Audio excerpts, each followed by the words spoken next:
He once humiliated her, saying she was too plain to ever be his wife. Crushed but determined, she disappeared from his life, only to return 1 year later as a stunning billionaire who shocked the world by buying the very company he owned. This is the ultimate twist of betrayal, transformation, and revenge. The shattered dream. The rain hammered against the floor-to-ceiling windows of Le Bernardin, Seattle's most exclusive restaurant, as if the very sky was mourning what was about to unfold. Maya Chen sat across from the man she'd loved for 3 years, her heart racing with anticipation. Tonight was supposed to be magical, their 3rd anniversary, and she was certain David would finally propose.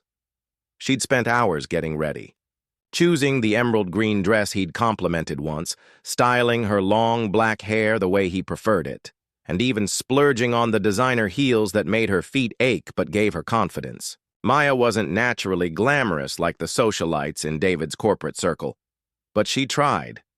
God, how she tried. David Sterling was everything she'd dreamed of in a partner.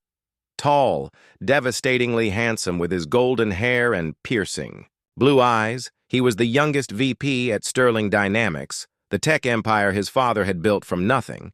More importantly, he'd chosen her, quiet, bookish Maya, who worked as a data analyst at a nonprofit organization, barely making enough to afford her tiny studio apartment.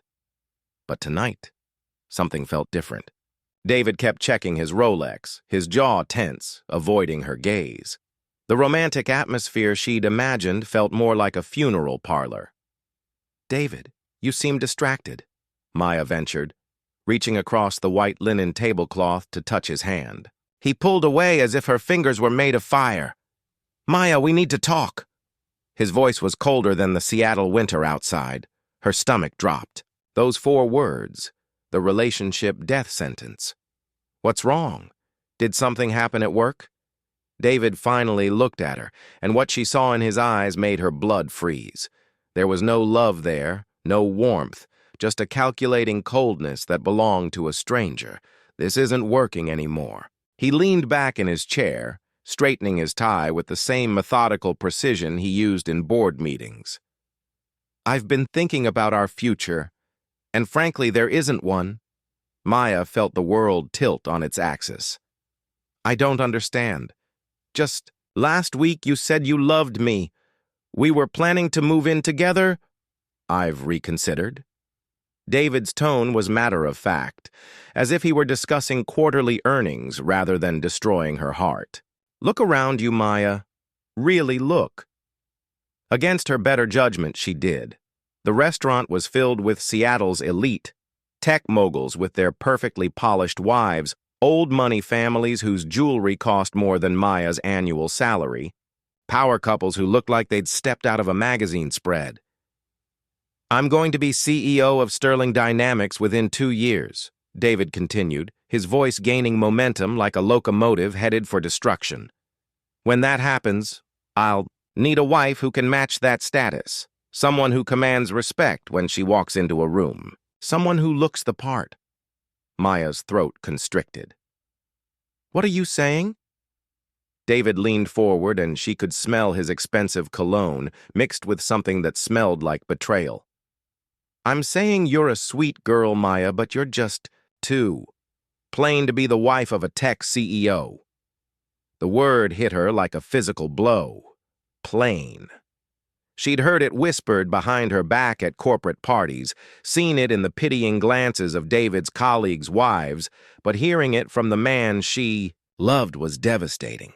"I don't dress up enough for you," she whispered, tears threatening to spill. "I could change.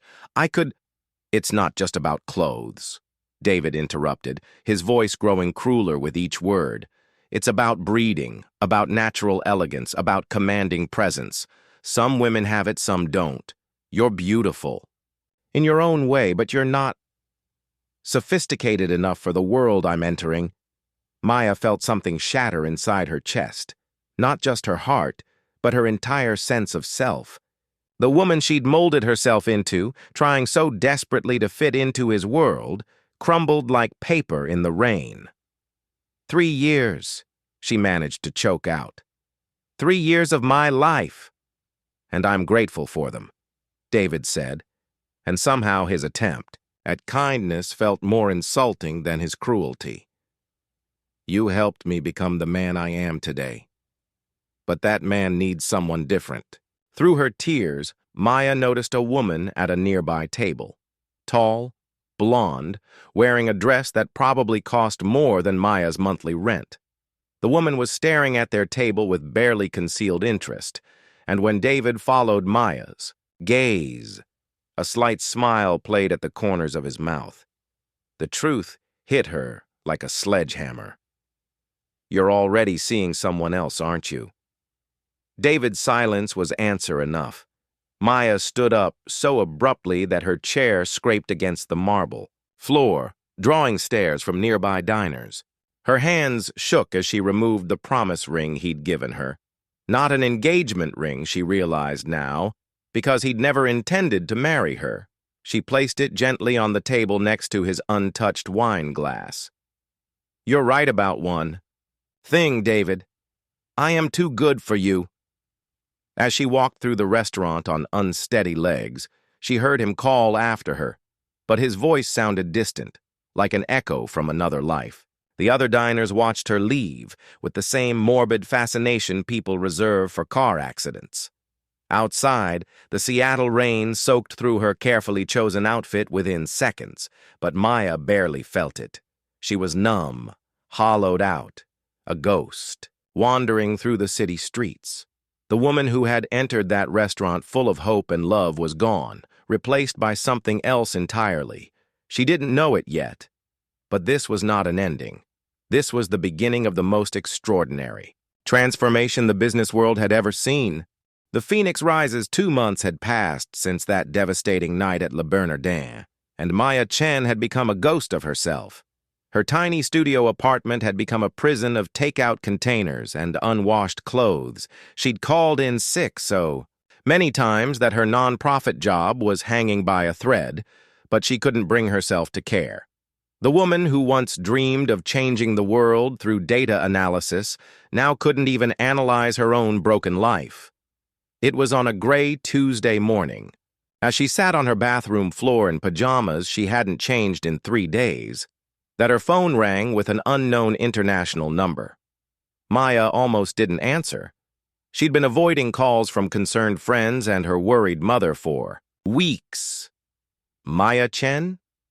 The voice was crisp, professional, with a slight accent she couldn't place. Who is this? My name is Catherine Blackwell. I represent the Blackwell Foundation in London. We've been following your work in predictive analytics and data modeling. Maya laughed bitterly. I think you have the wrong person. I haven't done any significant work in your analysis of economic patterns in underserved communities caught our attention 2 years ago, Catherine interrupted. We believe you have untapped potential that extends far beyond your current position. Maya's heart skipped. She remembered that project, a complex algorithm she'd developed to predict which communities would benefit most from targeted investment. She'd won an obscure academic award for it, but no one seemed to care. What do you want? Maya asked, suddenly feeling more alert than she had in months. The foundation has a proposition.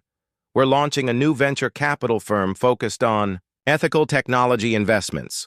We need someone with your analytical mind and moral compass to help us identify opportunities that others miss. Maya frowned. I don't know anything about venture capital. Neither did Warren Buffett when he started. Intelligence can be taught specific skills, but analytical genius? That's something you're born with. Catherine's voice carried a confidence that made Maya sit up straighter. The position comes with a base salary of $200,000 plus equity stakes in our investments. But more importantly, it comes with mentorship from some of the most successful investors in the world. Maya's breath caught. It was more money than she'd ever imagined making, but something deeper stirred within her, a hunger she'd forgotten she possessed. Why me? Because you see patterns others miss. Because you care about impact, not just profit. And because, Frankly, the investment world needs someone who understands what it feels like to be underestimated. The last comment hit Maya like lightning. Somehow, this stranger understood exactly what she needed to hear. I'd need to relocate? London initially, then wherever the opportunities take you. We'll handle all relocation expenses, of course. Can you be on a plane Thursday? Maya looked around her disaster of an apartment, then caught her reflection in the black screen of her television. Her hair was greasy, her eyes hollow, her spirit broken. But underneath all that debris, something was stirring. Something fierce and hungry and tired of being called plain? Yes, she heard herself say. Yes, I can. The transformation began the moment Maya stepped off the plane at Heathrow. Catherine Blackwell was nothing like Maya had imagined. A striking woman in her 50s with silver hair swept into an elegant chignon and eyes that seemed to see straight through to your soul. Forget everything you think you know about yourself, Catherine said as they drove through London in a sleek black car. The woman who got on that plane in Seattle no longer exists. You're about to discover who you really are. The next 6 months were the most intense of Maya's life. Catherine introduced her to a world she'd never known existed. Exclusive private equity firms, underground investment clubs, billionaire philanthropists who moved markets with a single phone call. Maya absorbed everything like a sponge. She learned to read balance sheets like novels, to spot trends before they became mainstream, to identify the tiny startups that would become tomorrow's giants. Her analytical mind, sharpened by years of academic research, proved to be a weapon of extraordinary precision in the financial world. But the real transformation wasn't just intellectual, it was personal. Catherine introduced Maya to stylists, personal trainers, etiquette coaches, and speech therapists who helped her develop what Catherine called executive presence. Power isn't just about money, Catherine explained during one of their weekly dinners at exclusive London restaurants. It's about how you carry yourself, how you speak, how you make others feel when you enter a room. David Sterling rejected the woman you were. We're going to create a woman so extraordinary that men like him become irrelevant. Maya threw herself into the work with an obsession that bordered on manic. She studied successful women like Case. Studies, how they dressed, how they spoke, how they wielded influence. She learned 5 languages, earned certifications in advanced financial modeling, and began building a network that spanned continents. Her first major success came when she identified a small biotech startup in Germany that everyone else had overlooked. Her analysis predicted they were 6 months away from a breakthrough in cancer treatment. Catherine's firm invested $10 million. 18 months later, when the company's treatment received FDA approval, their stake was worth 500 million Maya's. Reputation began to spread through the financial world's underground networks. She became known as the Ghost, an anonymous analyst whose predictions were so accurate that hedge funds would pay millions just for her research reports. But Maya wasn't content with anonymity. Late at night, in her luxurious London penthouse, she would research sterling dynamics. She watched David's meteoric rise to CEO, saw photos of him with his new fiancée, a blonde socialite named Sophia Whitman, whose family owned half of Manhattan's real estate. The old Maya would have cried seeing those photos. The new Maya felt nothing but cold calculation. David had taught her a valuable lesson. The world belonged to those who took it. As Maya's second year in London began, Catherine made an announcement that would change everything. "It's time for you to go out on your own," Catherine said during their usual Thursday breakfast. "I've arranged seed funding of $100 million for your own investment firm. You'll have complete autonomy." Maya's pulse quickened. "Where?" Catherine smiled, an expression that was both proud and predatory. "I think it's time you went home to Seattle. I hear there are some interesting opportunities in the tech sector there." Maya's reflection in the restaurant window showed a woman David Sterling wouldn't recognize. Gone was the mousy data analyst with uncertain posture and discount clothing. In her place sat a woman with perfectly styled black hair, designer clothes that fit like armor, and eyes that held secrets worth billions. "What should I call the firm?" Maya asked. Catherine's smile widened. "Something that reflects your journey, something that speaks to transformation." Maya thought for a moment, then smiled for the first time since that night at Le Bernardin. But this wasn't the gentle smile of the old Maya. This was something altogether more dangerous. "Phoenix Capital," she said. "I'll call it Phoenix Capital." The sleek black Mercedes pulled up to the Columbia Center, Seattle's tallest skyscraper, on a crisp October morning. From the passenger seat, Maya Chen, now going by her middle name, Alexandra, gazed up at the building that would house Phoenix Capital's new headquarters. 3 years had passed since she'd fled this city in tears and rain. Now she was returning as one of the world's most mysterious and successful investors. The woman who stepped out of that car bore no resemblance to the broken girl who had once wandered these same streets. Alexandra's transformation was complete and devastating. Her once long black hair was now cut in a sharp, sophisticated bob that framed a face that had been subtly enhanced by the world's best cosmetic surgeons, not to change her features, but to perfect them. Her cheekbones were more defined, her jawline sharper, her eyes somehow more penetrating. She wore a charcoal Armani suit that fit like liquid metal, and her movements carried the fluid confidence of someone who owned every room she entered. But the most striking change wasn't physical. It was the aura of power that surrounded her like an invisible crown. This was a woman who had learned to weaponize elegance, to turn intelligence into influence, to transform pain into purpose. As she rode the elevator to the 40th floor, Alexandra allowed herself a small smile. Phoenix Capital's offices would have a perfect view of Sterling Dynamics headquarters just 6 blocks away. The symbolism wasn't lost on her. She would watch her prey from the sky like the predator she had become. Her assistant, Marcus, a brilliant former Goldman Sachs analyst she'd poached with an offer he couldn't refuse, handed her a tablet as they walked through the pristine new offices. "The Seattle tech scene briefing you requested," he said, his British accent crisp with efficiency. "Sterling Dynamics is particularly interesting. They've been aggressive in acquisitions lately, but their debt-to-equity ratio suggests they're overextended." Alexandra's smile widened. David Sterling, now CEO as he'd always dreamed, had grown cocky. "Perfect. Their stock price?" she asked, settling behind her new desk. "A masterpiece of Italian marble and steel that commanded the entire floor.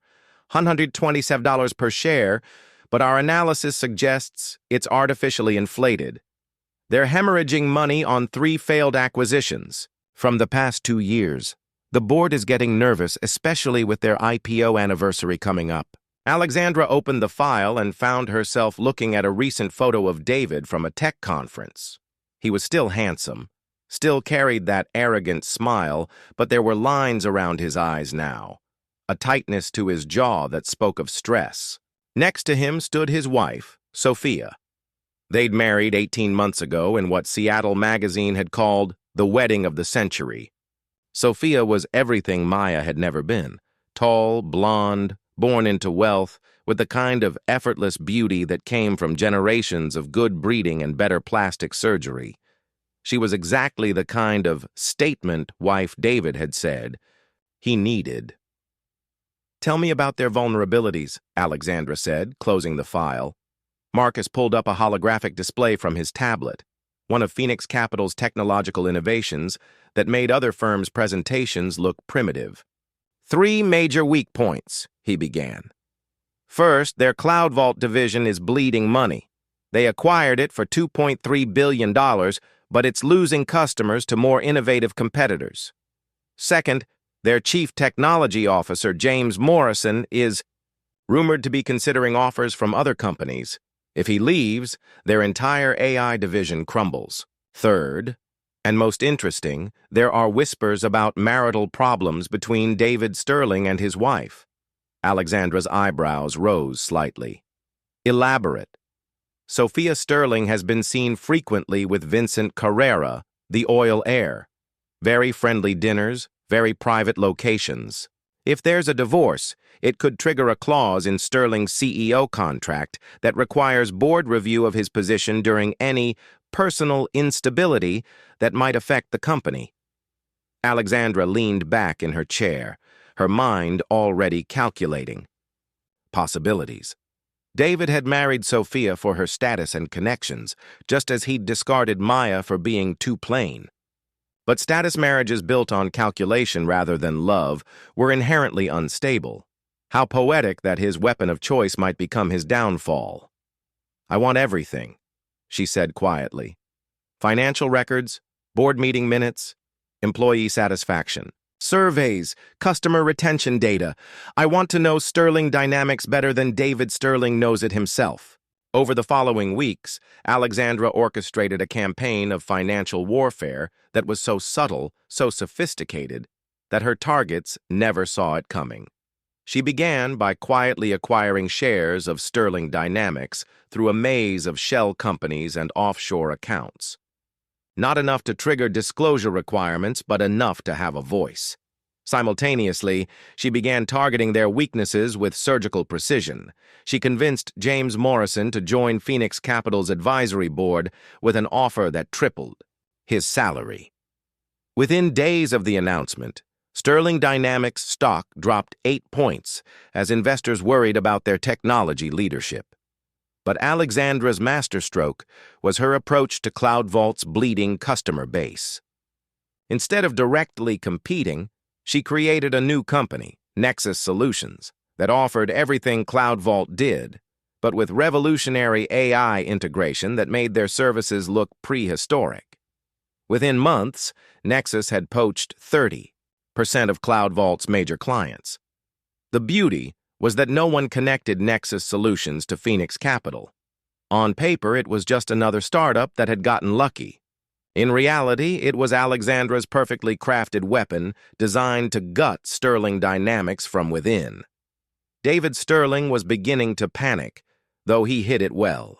At Sterling Dynamics' quarterly board meeting, Alexandra watched from across the street through high-powered telescopes as David gestured frantically at charts showing declining revenues and market share. "He's scared," Marcus observed, adjusting the telescope's focus. "Look at his body language, hunched shoulders, defensive posturing. He knows he's losing control." Alexandra felt a familiar thrill. This was better than the old days when she'd simply analyzed data. Now she was creating the patterns, orchestrating the very chaos that lesser minds would try to predict. Her phone buzzed with a text from one of her sources inside Sterling Dynamics. "Emergency board meeting called for Friday.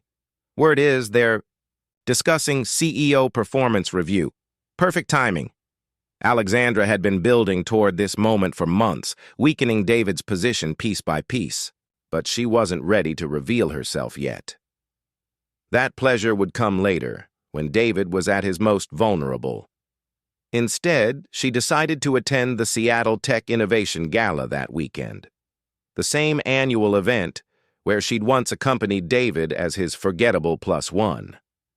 This time, she would arrive as Alexandra Phoenix, the mysterious billionaire investor whose identity was the subject of endless speculation in financial circles.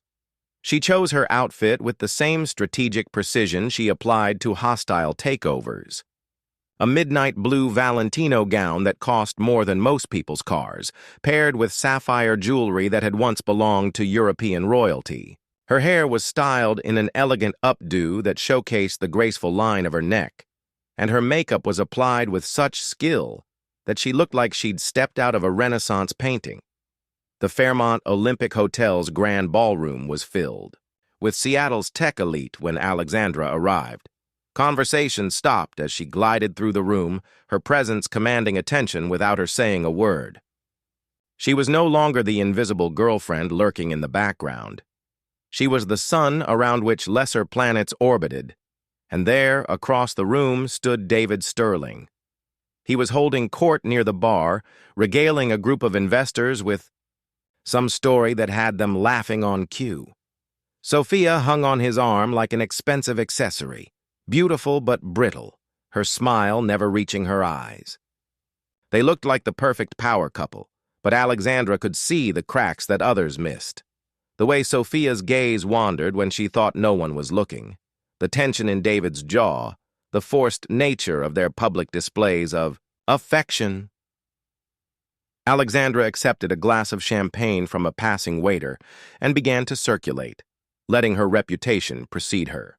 Within minutes, she was surrounded by Seattle's most powerful tech leaders, all eager to meet the enigmatic Alexandra Phoenix. "Ms. Phoenix," said Richard Chen, CEO of Pacific Tech Ventures, "we've all been wondering when you'd grace Seattle with your presence. Your reputation precedes you. Seattle has always held a special place in my heart," Alexandra replied, her voice carrying just a hint of an accent she'd cultivated during her European years.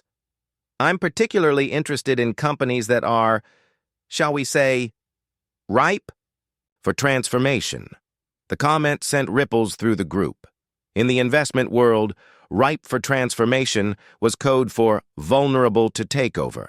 From across the room, Alexandra could feel eyes on her. She looked up to find David staring in her direction, his brow furrowed in concentration. For a moment, their gazes locked across the crowded ballroom. Alexandra saw the exact instant when recognition flickered in his eyes, not of who she was, but of what she represented. Danger, competition, a threat to everything he'd built. She raised her champagne glass in a subtle toast, her lips curving into a smile that promised nothing good for David Sterling. Then she turned away, dismissing him as easily as he had once dismissed her. The game was about to begin in earnest. The evening progressed. Alexandra made sure to position herself within David's orbit without directly approaching him. She wanted him to notice her, to wonder about her, to feel the weight of her presence without understanding why it felt so familiar and threatening. During the auction portion of the evening, she bid aggressively on items that put her directly in competition with David and Sophia. When they bid $50,000 for a week at a Napa Valley vineyard, Alexandra calmly raised it to $100,000. When David bid $75,000 for a private dinner with a celebrity chef, Alexandra doubled it without blinking. By the end of the night, she had spent over $500,000 on charity auction items, establishing herself as someone with both unlimited resources and a willingness to outspend anyone who crossed her path. The message was clear. Alexandra Phoenix played by her own rules, and those rules involved winning at any cost. As the gala wound down, Alexandra made her exit with the same commanding presence with which she'd arrived. But not before delivering one final psychological blow. She approached David's group just as they were preparing to leave. "David Sterling," she said, her voice carrying just enough familiarity to make him pause. "I've heard so much about Sterling Dynamics. Such an interesting company structure. Very ambitious growth strategy." David extended his hand, his CEO smile perfectly practiced, but his eyes wary. "Alexandra Phoenix, I presume. Your reputation in the investment world is quite impressive." "How kind," Alexandra replied, her handshake firm and brief. "I do hope we have the opportunity to work together soon. I have a feeling our paths are destined to cross in very meaningful ways." There was something in her tone that made David's smile falter for just a fraction of a second. Some primal instinct warning him that this beautiful, powerful woman represented something more dangerous than simple business competition. As Alexandra walked away, she heard Sophia's voice, sharp with curiosity. "Who was that woman? She seemed to know you." David's response was too quiet to hear, but Alexandra didn't need to. She had planted the seeds of doubt, curiosity, and fear that would grow into full-blown paranoia over the coming weeks. The next morning, Phoenix Capital's research Team delivered a report that made Alexandra's smile turn predatory.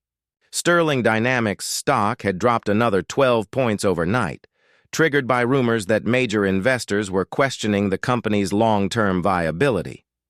But the most interesting development was a call from Vincent Carrera's assistant, requesting a private meeting with Alexandra. It seemed Sophia Sterling's rumored affair was about to become very useful leverage. Alexandra looked out her office window toward Sterling Dynamics headquarters, where she knew David was probably having a very bad morning. Soon, very soon, she would walk into his boardroom and watch recognition dawn in his eyes. She would see the moment he realized that the plain woman he had discarded had returned as his judge, jury, and executioner. But first, she had a business empire to dismantle piece by carefully calculated piece.